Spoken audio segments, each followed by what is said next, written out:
Right now in South Korea, there is a generation of women who spent their entire college lives preparing to fight a dragon, only to walk into their first job and realize the dragon is actually just a very tired guy in a cheap suit, who hasn't slept in 3 days and is currently being screamed at by his own boss.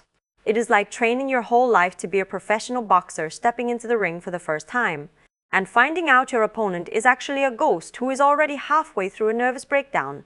Imagine spending years in a lecture hall learning that the world is a giant chessboard, where men are the kings and you are the pawn being crushed by their strategic power, only to graduate and find out that the kings are actually just robots programmed to produce money until their batteries die.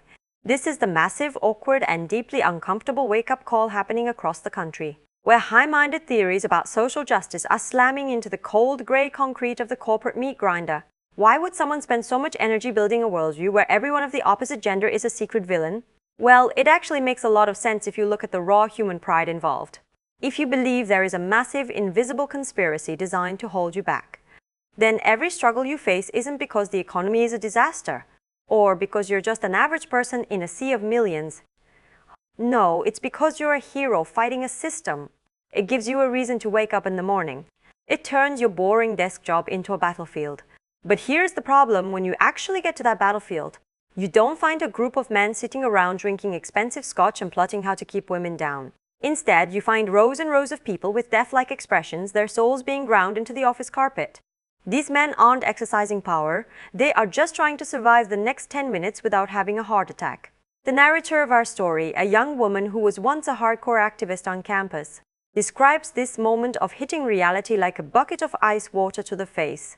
She expected to see the patriarchy in action, but all she saw were broken people. But why does this specific brand of misery exist in Korea more than anywhere else?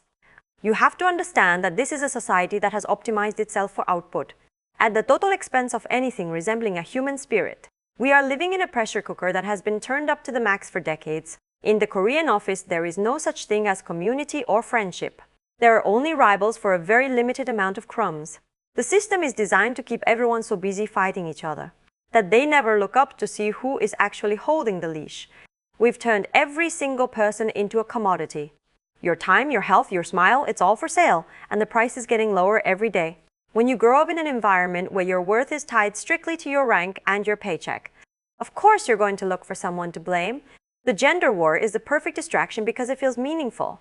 It feels like you're doing something important while you're actually just spinning your wheels in the same mud as everyone else. So what happens when these activists finally get exactly what they asked for? What happens when the laws are passed and the rules are changed? This is where the hypocrisy starts to get really loud and really funny in a dark way. The same person who preached about sisterhood and supporting other women suddenly finds herself feeling a wave of pure, unadulterated rage when her female co-worker goes on maternity leave. Why? Because the company doesn't hire a replacement. They just take all that extra work and dump it onto her desk. Suddenly, that beautiful idea of supporting a mother's rights turns into 16-hour workdays and zero sleep. The sisterhood evaporates the second it starts to cost you your own sanity. This is the backfire of the century. You realize that your ideology didn't actually make the world better. It just added another layer of exhaustion to an already unbearable schedule.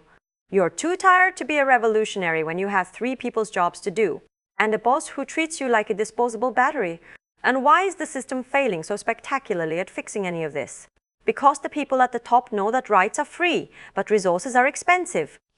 It's easy for a politician or a CEO to say they support equality. It costs them nothing to put a slogan on a wall, but it costs a lot of money to actually create a workplace where people aren't being worked to death. On paper, Korea is a modern, high-tech paradise with amazing laws and strict ethics. In reality, it's a medieval master-servant relationship dressed up in a fancy tie. The narrator describes seeing superiors physically humiliate or even hit their employees just to show who is in charge. This isn't a system in the way we think of it. It's a raw, brutal survival of the fittest where the only god anyone worships is the performance indicator. If you follow the rules, you lose. If you take your leave, you're a burden. The hypocrisy isn't a bug, it's the main feature. Does this sound familiar to people outside of Korea? It should, because this burnout of identity politics is spreading like a virus across the globe. Whether you're a girl boss in New York or an activist in Seoul, the ending is usually the same. You were told you could have it all, but you ended up with a 60-hour work week in a lonely apartment. People are starting to realize that the gender of the person holding the whip doesn't actually matter when you're the one getting lashed. The future farce we are walking into is a world where we all use the right words and say the right things about equality, but we're all too tired to actually care. We are becoming a society of exhausted zombies, sitting at convenience stores at 3 in the morning eating cheap ramen, too drained to even look at the person sitting next to us, let alone argue about who has it worse. The math of the modern world simply doesn't have room for high-minded ideas anymore. We've traded our souls for a paycheck that barely covers the rent, and no amount of activism can change the fact that the machine doesn't care about our feelings. Think about the irony of the money machine husband. The very man the ideology says is a privileged oppressor is often the guy working 3 jobs, because his wife is home with a baby and they can't afford to lose a single cent. He is a super delivery robot who has traded his health and his youth to keep a roof over his family's head. When the narrator sees these men, she doesn't see gender power, she sees a sacrificial lamb. She realizes that the patriarchy she hated was actually just a collection of desperate men mortgaging their lives for their families. And that is the most painful realization of all. It is the moment the mirror breaks. You thought you were looking through a window at a monster. But when the glass cracks, you realize you were just looking at a reflection of your own suffering. You projected your pain onto the person across from you because it was easier than admitting that you're both trapped in the same cage. What happens next? Are we going to see a great reconciliation? Probably not. We're just going to see more quiet quitting of the soul. People will stop fighting not because they found peace, but because they ran out of gas.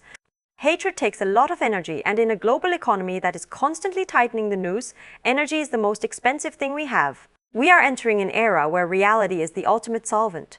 It dissolves every delusion, every fancy academic theory, and every angry internet post. At the end of the day, you can't eat your ideology. You can't pay your bills with your moral superiority. The farce is almost over, and the final scene is just a bunch of tired people realizing that they were tricked into fighting each other while the world around them burned. Is there a way out? Maybe, but it starts with putting down the stones. The metaphor of the broken glass is the most accurate way to describe where we are right now. We've spent years throwing rocks at the people we thought were our enemies, only to find out we were just breaking our own windows. When the ideology finally fails, you don't see a brand new world. You just see the same old ugly reality, except now it's covered in jagged shards of glass that make it even more dangerous to move around. We are all just broken pieces of a system that never cared about us in the first place. The only way to win is to stop playing the game and start recognizing that the person you were taught to hate is probably just as miserable and exhausted as you are. We're all just cogs grinding against each other until we turn into dust, and the only thing that changes is the name of the machine. Fuel the truth at Dating in Korea. Support the structure. Stay safe in the lounge.